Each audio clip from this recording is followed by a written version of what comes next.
Picture this: a hurricane tearing through the skies, winds howling, waters rising, leaving destruction in its wake. Or a wildfire, flames devouring forests, blackening the earth. To us, these are disasters, unrelenting forces that bring ruin and loss. But what if they are not disasters at all? What if they are architects? Architects of balance, architects of renewal, architects of life itself. Think about it. Hurricanes stabilize weather systems. Wildfires rejuvenate ecosystems. Floods, though devastating, fertilize the land, paving the way for abundance. Without destruction, life wouldn't just struggle. It wouldn't exist. Here's the paradox. Nature's destruction follows a grand design. It must destroy to create. But humanity? Humanity has been gifted something extraordinary: free will. Unlike nature, we can choose, and yet time and again, we wield our power not to build, but to break.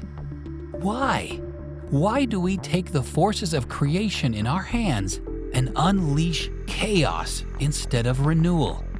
This is the question at the heart of everything. Can we learn from nature's rhythm and turn destruction into creation? Or are we destined to disrupt the balance forever? The answer isn't just out there, it's within us. When we delve into the workings of universal law, we uncover a profound and at times unsettling truth. These laws are entirely neutral. They do not favor good over evil, success over failure, or joy over sorrow. Universal laws operate with the same unwavering precision as the physical laws that govern our world. Think of gravity. It doesn't pause to assess your worthiness before pulling an object toward the earth. Drop something and it falls. No exceptions, no judgment. In the same way, spiritual universal laws respond to the energy, beliefs, and intentions we project. They don't evaluate whether those intentions align with some moral ideal. They simply reflect them back to us, amplifying the patterns we set in motion. This neutrality is both empowering and humbling. It's an ancient principle expressed in the timeless wisdom of as above, so below.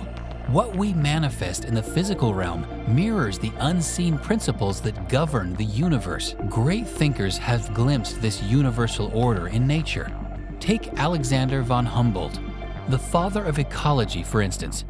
In his explorations of the Andes, the Alps, and the Himalayas, he observed how plant life adhered to consistent patterns across vastly different regions.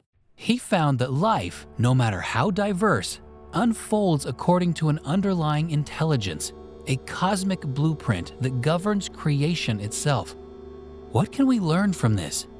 Nature reveals that universal laws are not arbitrary. They are precise, consistent, and unwavering. They shape the world around us, and yet their neutrality raises a vital question. How do we navigate such an impartial system when our human intentions are anything but neutral? This is where the power and responsibility of awareness comes in. The neutrality of these laws doesn't mean they lack purpose. It means the purpose must come from us. When we align our intentions with clarity and higher truth, we harness the predictability of these laws to manifest growth, abundance, and harmony. But when we act from fear, doubt, or self-serving motives, the same laws amplify those energies, creating challenges that mirror our inner chaos. Understanding the neutrality of universal law isn't just an intellectual exercise, it's a call to action. It reminds us that the universe is not conspiring against us, nor is it favoring us.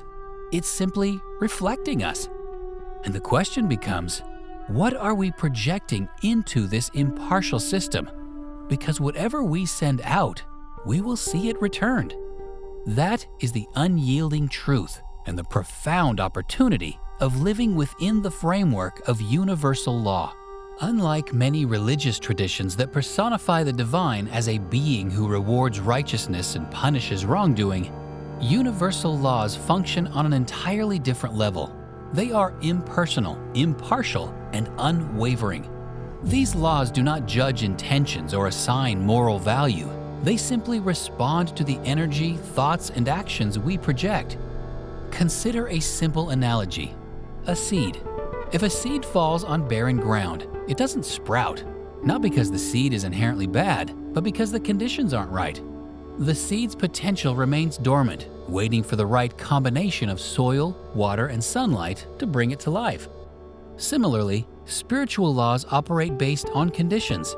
They reflect back the energy and intentions they receive, amplifying the processes we set in motion, regardless of whether those processes are constructive or destructive. Let me give you another example. Think of a mirror. When you stand in front of it, it reflects exactly what is presented, no more, no less. The mirror doesn't alter or interpret what it sees. If you stand before it with confidence, it reflects confidence. If you approach it with fear or anger, it reflects that as well. The mirror, like universal law, doesn't choose what to show. It simply responds to what is offered. This impartiality is both empowering and humbling. Empowering because it means we have extraordinary freedom, the freedom to create, manifest, and shape our reality. Universal laws do not place limits on what we can achieve. If we align our actions and energy with clarity and purpose, these laws will work seamlessly to bring our visions to life. But the flip side is just as significant. If we project confusion, negativity, or doubt, the mirror of the universe reflects that back to us, amplifying what we've sent out. This is the power and responsibility that comes with understanding the neutrality of universal law. It's not about what we deserve, it's about the energy and intentions we cultivate and project into the world. But this same impartiality also carries a profound responsibility.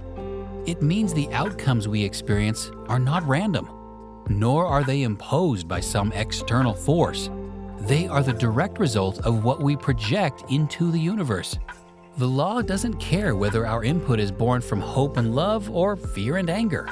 It simply amplifies and reflects it. So, what happens when we unconsciously misuse these laws? What happens when our fears, doubts, or anger set processes into motion that lead to destruction, chaos, or suffering? Think about the ripple effect of a single negative thought or emotion. Fear, for example, often creates a self-fulfilling prophecy.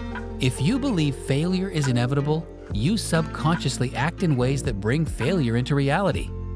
Similarly, anger can fuel cycles of conflict where hurt begets more hurt. These patterns aren't punishments, they're reflections. The law isn't punishing your fear or anger, it's simply responding to the energy you've offered. The beauty of this impersonal nature is that it gives us the power to break free from destructive cycles. Once we recognize the role we play in shaping our reality, we take conscious control. Instead of projecting fear, we can project courage. Instead of reacting in anger, we can respond with patience. The law doesn't favor or reject, it simply reflects. And that reflection is a gift. It's a mirror, showing us the energy we're putting into the world. If we don't like what we see, we can choose to change it. This is the essence of empowerment. Understanding that the universe is always listening, always responding, and always giving us the opportunity to realign with our highest truth. So ask yourself, what energy am I sending out into the universe? Am I unconsciously feeding the very outcomes I fear? Or am I intentionally creating conditions that allow my highest potential to flourish? The law is impersonal, yes, but within that impartiality lies infinite possibility. It's up to us to decide how we will use it. We live in a time where the destructive use of universal law is on full display. Climate change accelerates not because the Earth is punishing us, but because our collective actions have disrupted the balance, creating conditions that the law simply reflects back to us. Political divisions grow deeper, not because unity is unattainable, but because fear, mistrust, and misinformation dominate the energy we inject into our systems. These outcomes are not random. They are not accidents of fate. They are the precise and impartial responses of a neutral law, one that mirrors back the energy and intentions we collectively generate. This realization can feel heavy, even overwhelming, but here's the truth. If we have the power to create such destruction, we also hold the power to reverse it. Imagine this. What if every small conscious action we take became a seed for transformation? Every solar panel installed, every tree planted, every moment of kindness extended is a deliberate choice to align ourselves with a better trajectory for life. Universal law, neutral and automatic, will amplify these efforts just as it does with destructive ones, reflecting them back to us as balance, regeneration, and healing. History shows us time and again that humanity's greatest growth emerges from its darkest challenges. After wars, we rebuild, creating stronger communities and systems. After pandemics, we innovate, developing solutions that reshape the future. After injustice, we rise to demand equality, pushing society closer to fairness and truth. These challenges, as daunting as they may feel, are not insurmountable. They are invitations, calls to realign ourselves with life's principles and the universal laws that govern them. Consider the reforestation projects happening worldwide. In degraded landscapes where the ground seemed barren and lifeless, communities are planting millions of trees. The results? Wildlife returns, water cycles are restored, air quality improves. These aren't miracles. They're the natural responses of neutral law. What we give to the earth gives back to us. The law will always reflect what we give it, whether individually or collectively. The choice before us is profound. Will we continue to project fear, division, and disregard? Or will we choose to align our actions with hope, connection, and respect for the life around us? We are not powerless. Every small action, every conscious decision adds up. It creates ripples that grow into waves, shifting the trajectory of humanity toward healing and harmony. The question isn't whether the law will respond, it always does. The question is, what will we give? Because the future we create will be the mirror of our collective intentions. Let's make sure it reflects our best. So as you step into tomorrow, ask yourself, what are you choosing to project into the universe? What seeds are you planting in the soil of your life? Because the law will respond. The future begins with the choices we make today. The forces that shape the universe are waiting, not to judge, but to reflect. The power to build, to create, and to renew is already in your hands. The question is not whether the law will respond, it's how. The choice, as always, is yours.